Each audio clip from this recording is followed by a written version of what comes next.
குழந்தைகள் பிறந்ததற்கு பிறகு நல்ல பெயரை சூட்ட வேண்டும். ஏனென்றால் கியாமத் நாளில் இறைவன் அழைக்கும் பொழுது தந்தையின் பெயரோடு அழைக்கிறான். நல்ல பெயர்களை சூட்ட வேண்டும், பிள்ளைகளுக்கு அடுத்து குழந்தைகளுக்கு நல்லொழுக்கத்தை பழக்க வேண்டும். நபிகள் நாயகம் ஸல்லல்லாஹு அலைஹி வஸல்லம் கூறினார்கள், மா நஹல வாலிது வலதன் அஃதல மின் அதபின் ஹஸன்.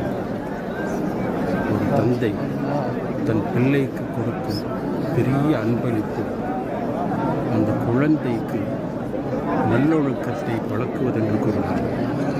அந்த அடிப்படையில் குழந்தை பிறந்ததும் நல்ல பெயர் சூட்ட வேண்டும்.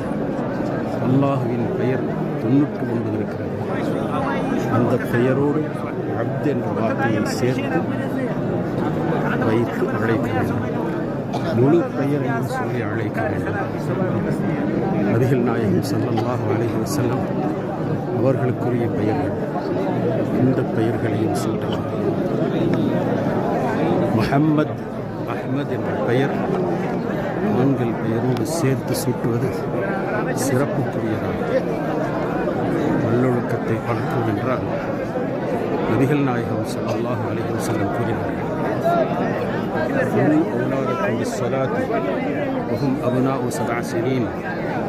உங்கள் குழந்தைகள் 7 வயதாகிவிட்டால் அவர்களை தொழுமாறு ஏவுங்கள். வத்ரிபூஹும் அலைஹா வஹும் அப்னாஉ 10.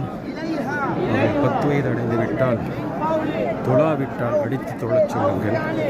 வஃபர்ரிகு பைனஹும் ஃபில் மதாஜிஅ், படுக்கையில் அவர்களை பிரித்து படுக்க வையுங்கள் என்று கூறினார்கள். இந்த அடிப்படையில் நல்ல பெயர்களை சூட்டி நல்லொழுக்கத்தை பழக்கி நம்முடைய குழந்தைகளை வளர்ப்போமாக. எல்லாம் அல்ல இறைவன் நம்முடைய குழந்தைகளை சாலிகான பிள்ளைகளாக ஆக்கி நமக்கு துஆ செய்யக்கூடிய பிள்ளைகளாக ஆக்கி அருள்வானாக. அஸ்ஸலாமு அலைக்கும் வரஹ்மத்துல்லாஹி வபரகாத்துஹு.